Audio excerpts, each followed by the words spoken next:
Nous restons à Koulouba où a eu lieu ce matin la remise au président de la transition du premier rapport annuel du comité indépendant de suivi et évaluation pour la mise en œuvre des recommandations des Assises nationales de la refondation ANR. Le document retrace les acquis obtenus dans le cadre de l'exécution des recommandations des ANR. Reportage Mamadi Kone.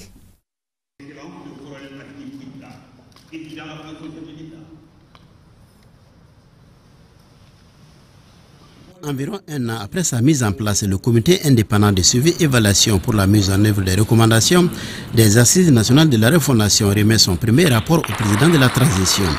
Ce rapport fait l'état de la mise en œuvre des recommandations pendant la période du 1er janvier 2022 au 31 mars 2023. En termes de bilan, sur les 55 actions prioritaires, 12 sont totalement réalisées, soit 21,82%.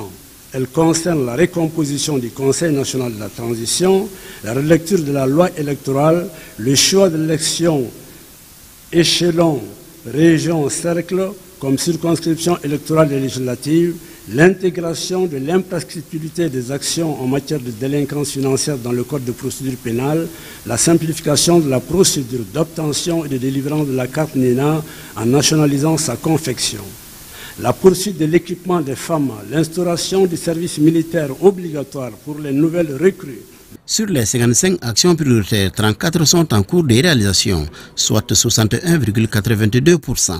Il s'agit entre autres de la relecture de la charte des partis politiques, la mise en place du Sénat et de la Cour des comptes, l'interdiction du nomadisme politique en cours de mandat, la participation des Maliens établis à l'extérieur aux élections législatives, la mise en œuvre de la loi de programmation militaire, l'officialisation des langues nationales dans la Constitution, la représentation des Maliens établis à l'extérieur à l'Assemblée nationale et au Sénat, le maintien de la forme de l'État unitaire républicain, décentralisé, laïque, démocratique et social. Sur les 153 actions prioritaires complémentaires, 86 sont en cours de réalisation. Au-delà des actions ci-dessus planifiées, d'autres actions dites de pré-ordre ont été réalisées pendant la période sous revue.